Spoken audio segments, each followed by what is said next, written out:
आपने इस यात्रा में हमारी मदद की, अपनी शक्ति आपने यात्रा में डाली और यात्रा पूरे बिहार में यात्रा ने पूरे बिहार में लोगों के जबानों पर, बच्चों के जबानों पर एक नारा, वोट चोर, वोट चोर। अभी मैं आ रहा था, छोटे छोटे बच्चे थे, छोटा सा ग्रुप था, मैं वहां से निकला, मेरी ओर देखा और कहा, नरेंद्र मोदी वोट चोर। छोटे बच्चे, 6-6 साल के बच्चे अब बात समझ गए हैं कि हिंदुस्तान में वोट चोरी की जा रही है। अब देखिए, कुछ समय पहले अमित शाह ने कहा कि बीजेपी 40-50 साल अब राज करेगी। याद है आपको? अब राजनीति में कल क्या होगा किसी को नहीं मालूम, मगर अमित शाह को 40 साल की राजनीति मालूम है। कैसे? वोट चोर। इलेक्शन आता है, ओपिनियन पोल आते हैं और उसमें ओपिनियन पोल, हमारे जो मीडिया वाले हैं, कहते हैं, हरियाणा में कहा कि कांग्रेस पार्टी जीतेगी। नरेंद्र मोदी और अमित शाह कहते हैं बीजेपी जीतेगी और आंकड़े देते हैं 300 पार। 2014 में, 2019 में ओपिनियन पोल कुछ और कह रहे थे। नरेंद्र मोदी जी 2019 के चुनाव के बाद रिजल्ट आने से पहले प्रेस कॉन्फ्रेंस करते हैं, कहते हैं 300 सीटें आएंगी। हिंदुस्तान के सारे पोलस्टर कुछ और कह रहे हैं, ओपिनियन पोल कुछ और कह रहे हैं। नरेंद्र मोदी कहता है 300 सीट आएंगी। कितनी आई? 300 आई। क्यों? वोट चोर। भाइयों और बहनों, सच्चाई है कि ये पहले गुजरात में शुरू हुआ। ये 2014 से पहले गुजरात में शुरू हुआ और 2014 में नेशनल लेवल पे ये लोग इसको लाए। गुजरात मॉडल आर्थिक मॉडल नहीं है, गुजरात मॉडल वोट चोरी करने का मॉडल है। और इस मॉडल को ये 2014 में नेशनल लेवल पे लाए। आप देखिए, मध्य प्रदेश का चुनाव चोरी किया, हरियाणा का किया, महाराष्ट्र का किया। हम कुछ बोलते नहीं थे क्योंकि सबूत नहीं था, मगर महाराष्ट्र में सबूत मिल गया। इन्होंने कुछ ज्यादा कर दिया। लोकसभा में हमारा गठबंधन जीतता है, 4 महीने बाद असेंबली इलेक्शन होता है, हमारे गठबंधन जमीन पे दिखता ही नहीं है, खत्म। फर्क क्या था? फर्क था कि लोकसभा में जितने वोट हमें मिले उतने ही हमें विधानसभा में मिले। इलेक्शन कमीशन ने लाखों वोट जोड़े, तकरीबन 1 करोड़ वोट लोकसभा के बाद जोड़े, वो सारे के सारे वोट बीजेपी के खाते में जाते हैं और उन वोटों से बीजेपी चुनाव जीतती है। हमने इलेक्शन कमीशन से पूछा, हमें वोटर लिस्ट दीजिए, कहते नहीं देंगे। हमने कहा वीडियोग्राफी दिखाइए, कहते नहीं देंगे। और उसके बाद कानून बनाते हैं कि 45 दिन में वीडियोग्राफी खत्म कर दो, डिस्ट्रॉय कर दो। तो फिर हमने क्या किया, हमने एक टीम को कर्नाटक में माधेपुरा विधानसभा में हमने उनसे कहा कि देखिए, आप थोड़ी गहराई में जाइए। मैं उन लड़कों का धन्यवाद करना चाहता हूं। 4-6 महीने 16-16 घंटे उन्होंने काम किया। मैं बताता हूं क्या किया। इलेक्शन कमीशन ने हमें पोलिंग के टाइम लिस्ट देते हैं, कागज की लिस्ट, 200 किलो कागज, 8 फुट ऊंची गड्डियां कागज की। हर लिस्ट को, एक चेहरे को लाखों चेहरों से मिलाया, एक चेहरे को लाखों फोटो से मिलाया, एक नाम को लाखों नामों से मिलाया और सच्चाई निकाली। भाइयों और बहनों, माधेपुरा असेंबली में, मैं लोकसभा की बात नहीं कर रहा हूं, एक असेंबली में 1 लाख फर्जी वोटर मिले। कोई 4-5 बार वोट कर रहा है, अलग अलग पोलिंग बूथ पे नाम है। एक घर में 70-80 लोग हैं, एक बेडरूम का घर है, हमने लोग वहां भेजे, वहां पे 4 लोग रहते हैं। हमने पूछा, भैया ये 70 लोग कौन है? ऐसे कोई नहीं है यहां पे। डुप्लीकेट नाम, हजारों डुप्लीकेट नाम, 1 लाख फर्जी वोट। भाई और बहनों, माधेपुरा में 7 असेंबली है, 6 में कांग्रेस जीतती है।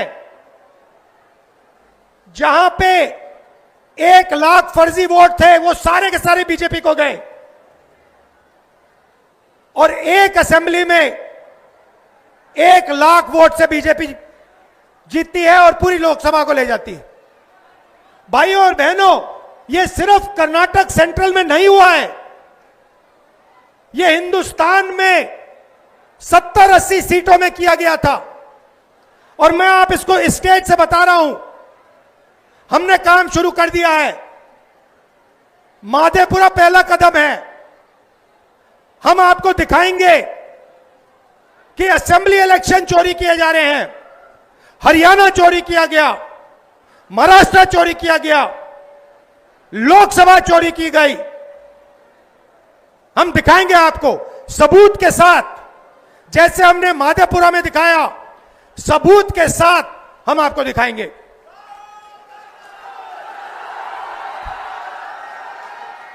और ये वोट चोरी क्यों की जा रही है? आप देखिए, ये संविधान जो है, ये अंबेडकर जी का संविधान है। ये अंबेडकर जी का संविधान है, ये हमारे लिए पवित्र किताब है।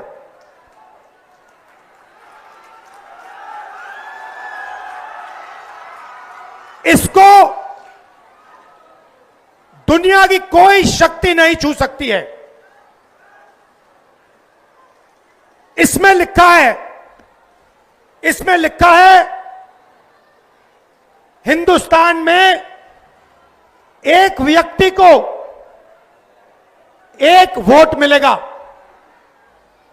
इसमें कहीं नहीं लिखा कि एक व्यक्ति को 2 वोट मिलने चाहिए, 3 मिलने चाहिए, 5 मिलने चाहिए और दूसरे को वोट मिलना ही नहीं चाहिए। मैं इलेक्शन कमीशन से पूछता हूं, इसमें लिखा है कि एक व्यक्ति को 1 वोट मिलेगा। आपने 65 लाख वोट बिहार में क्यों काटे? आप संविधान पर आक्रमण कर रहे हो। बिहार में हजारों लोग हमसे मिले, हजारों लोग मिले, कहते हैं भैया हमने तो वोट किया, 3-4 बार वोट किया, हमारे पास सारी की सारी आईडी है, हमारा वोट काट दिया। हजारों लोग से मैं मिला हूं यहां पे, जिंदा लोगों को मार दिया। और आप देखिए किसको मार रहे हैं, आप देखिए किसका वोट कट रहा है। मैं आपको बताता हूं, दलितों का वोट कट रहा है, पिछड़ों का वोट कट रहा है, ईबीसी का वोट कट रहा है, अल्पसंख्यकों का वोट कट रहा है। मतलब हिंदुस्तान के गरीब लोगों का वोट कट रहा है। अंबानी का नहीं कट रहा, अदानी का नहीं कट रहा, हिंदुस्तान के गरीब लोगों का वोट कट रहा है, क्योंकि वो नहीं चाहते कि आपकी आवाज सुनाई दे। वो नहीं चाहते कि आप अपनी जमीन की रक्षा कर पाओ। वो नहीं चाहते कि आप पेपर लीक के सामने खड़े हो पाओ। वो नहीं चाहते कि आपके बच्चों को रोजगार मिले, इसलिए इस पर आक्रमण कर रहे हैं। भाइयों और बहनों, इसके बिना हिंदुस्तान के गरीबों के पास कुछ नहीं है। जो अधिकार आपको मिले हैं वो इस किताब से मिलते हैं, और ये कोई नई किताब नहीं है, इसमें सोच जो है हजारों साल पुरानी है। यहां पे स्टालिन जी आए, इसमें पेरियार जी की सोच है। यहां पे वेणुगोपाल जी बैठे हैं, इसमें नारायण गुरु जी की सोच है। इसमें अंबेडकर जी की सोच है, इसमें फूले जी की सोच है, इसमें गांधी जी की सोच है, इसमें भगवान बुद्ध की सोच है, इसमें कबीर की सोच है। यह हमारी आत्मा की किताब है। और मैं बता रहा हूं, अगर वोट चोरों ने यह सोच रखा है कि ये भारत माता की आत्मा को चोट पहुंचाएंगे, तो ये इस देश को, इस देश के जनता को, इस देश के युवाओं को नहीं समझे हैं। भाइयों और बहनों, मैं आपको गारंटी देके कह रहा हूं, और अच्छी तरह सुनिए, नरेंद्र मोदी वोट चोरी करके चुनाव जीतता है। नरेंद्र मोदी वोट चोरी करके, वोट कटवा के, वोट बढ़ा के चुनाव जीतता है। और नरेंद्र मोदी और अमित शाह की मदद हिंदुस्तान का इलेक्शन कमीशन करता है।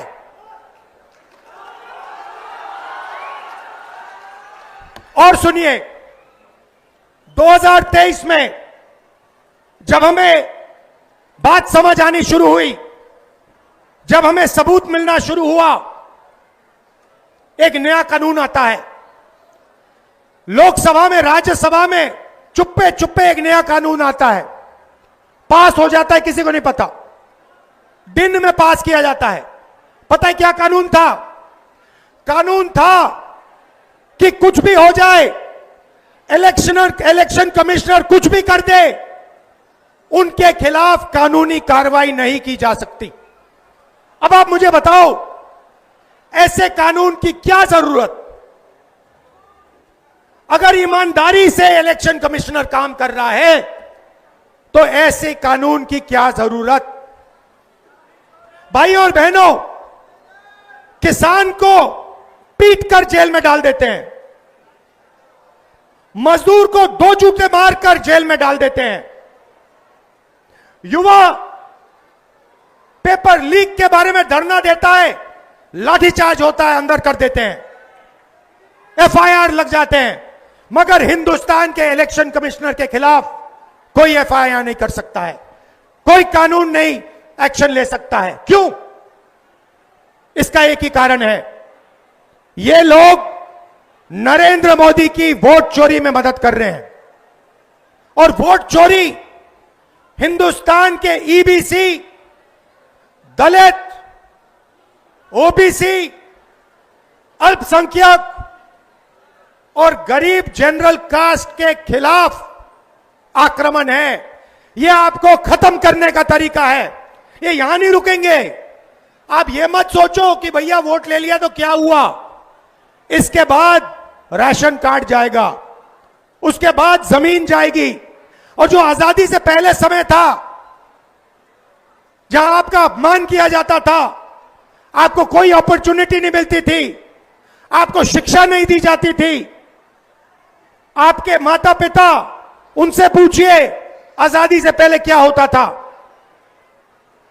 जो राजा चाहता था कर लेता था, जो भी मन में आता था वो कर लेता था।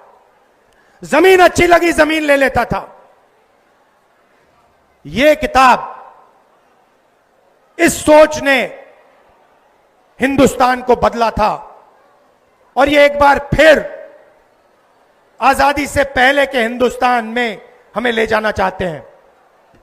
भाई और बहनों, दो चीजें मैंने नरेंद्र मोदी के सामने मुंह पे बोल दी हैं और मैं गारंटी देके आपको कह रहा हूं, यह जो 50% की रिजर्वेशन की दीवार है, इसको कांग्रेस पार्टी लोकसभा में चूरा चूरा तोड़ के फेंक देगी।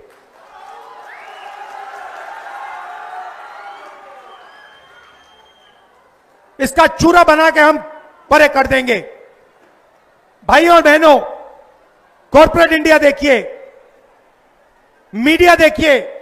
मैं आपसे पूछना चाहता हूं, हिंदुस्तान के बड़े बड़े एंकर्स हैं, टीवी पे आते हैं, आप इन सबको जानते हो। मुझे इनमें से एक ओबीसी, एक ईबीसी, एक दलित नाम बता दो। मुझे एक नाम बताओ। मीडिया में दलित नाम बताओ, ओबीसी नाम बताओ, ईबीसी नाम बताओ, कहां है? आदिवासी नाम बताओ, कहां है? एक भी नहीं है। और ये नैरेटिव बनाते हैं। आप देखना, यहां पे करोड़ों लोग आए हैं यात्रा में, मीडिया कुछ नहीं दिखाता, कुछ नहीं दिखाता। ट्रंप ने आज कहा, सुनिए, ट्रंप ने आज कहा कि जब हिंदुस्तान पाकिस्तान का युद्ध हो रहा था, मैंने फोन उठाया और नरेंद्र मोदी से कहा कि सुन, ये जो तू कर रहा है इसको 24 घंटे के अंदर बंद कर। और नरेंद्र मोदी ने 24 घंटे में नहीं, 5 घंटे में सारा का सारा रोक दिया। मीडिया नहीं कहेगी भाइयों बहनों, मीडिया नरेंद्र मोदी की है, मीडिया अंबानी की है, मीडिया अदानी की है, मीडिया हमारी नहीं है, तेजस्वी की नहीं है, स्टालिन जी की नहीं है, आदिवासियों की, दलितों की, पिछड़ों की, ईबीसी की नहीं है। मीडिया छोड़िए, कॉर्पोरेट इंडिया देखते हैं। अदानी, अंबानी, टाटा, बिरला, मुझे बताओ इनमें से ईबीसी कौन है, दलित कौन है, आदिवासी कौन है, पिछड़ा कौन है? नाम बताओ। एक नाम नहीं मिलेगा। जुडिशरी में देखो, आदिवासी नाम, दलित नाम, पिछड़ों का नाम बता दो, एक नहीं मिलेगा। प्राइवेट अस्पतालों की मालिक की लिस्ट निकालो, वहां नहीं मिलेगा। शिक्षा की संस्था, यूनिवर्सिटी, कॉलेजेस, इनकी लिस्ट निकालो, वहां नहीं मिलेगा। आप हो ही नहीं कहीं। 90% हिंदुस्तान कहीं है ही नहीं। इसीलिए ये वोट चोरी कर रहे हैं, क्योंकि ये जानते हैं जिस दिन आपकी आवाज ठीक से सुनाई दे गई, उस दिन हिंदुस्तान बिल्कुल बदल जाएगा। इसीलिए दूसरी बात मैंने नरेंद्र मोदी से कही, सामने जाति जनगणना हिंदुस्तान में होगा, दूध का दूध, पानी का पानी होगा।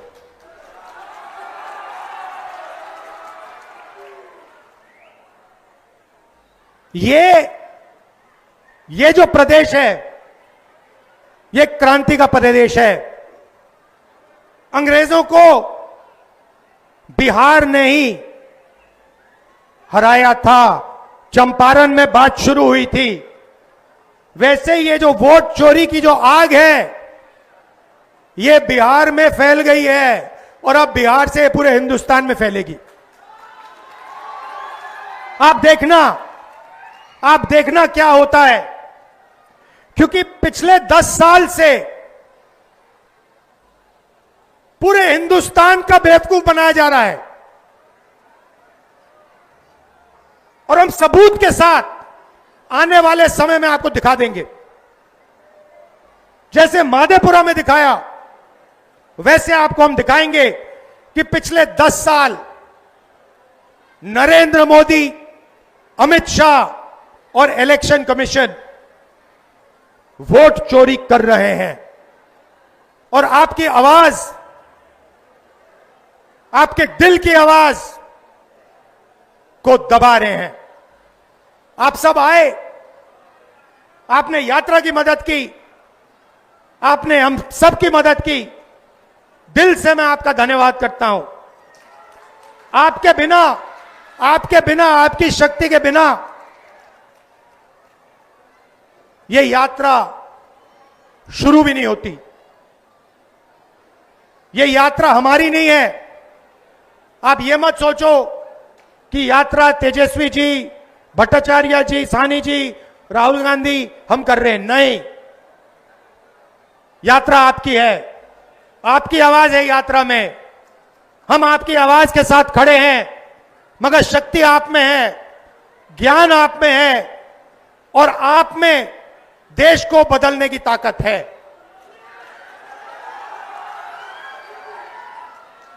बिहार के युवाओं से मैं कहना चाहता हूं, नरेंद्र मोदी जी ने, अमित शाह ने, अंबानी और अदानी ने आपके हाथ से आपका रोजगार छीना है, आपके हाथ से आपका भविष्य छीना है। बिहार को रोजगार की जरूरत है, बिहार को बदलाव की जरूरत है, बिहार को प्रगति की जरूरत है। वोट चोरी रोकना प्रगति और रोजगार के लिए पहला कदम है। आप सबका फिर से धन्यवाद करता हूं। मेरे भाई स्टालिन जी का धन्यवाद करता हूं, इतनी दूर से आए, गर्मी में हमारे साथ चले, दिल से धन्यवाद करता हूं। तेजस्वी जी का, साहनी जी का, भट्टाचार्य जी का, राजेश राम जी का, शकील अहमद जी का, कांग्रेस की टीम का, आपने पूरा दम लगाया और यात्रा को सक्सेसफुल बनाया। धन्यवाद। जय हिंद, जय बिहार। ABL 24 न्यूज, सच दिखेगा। ABL 24 न्यूज को सब्सक्राइब करें, ताजा खबरों के लिए बेल आइकन को दबाएं।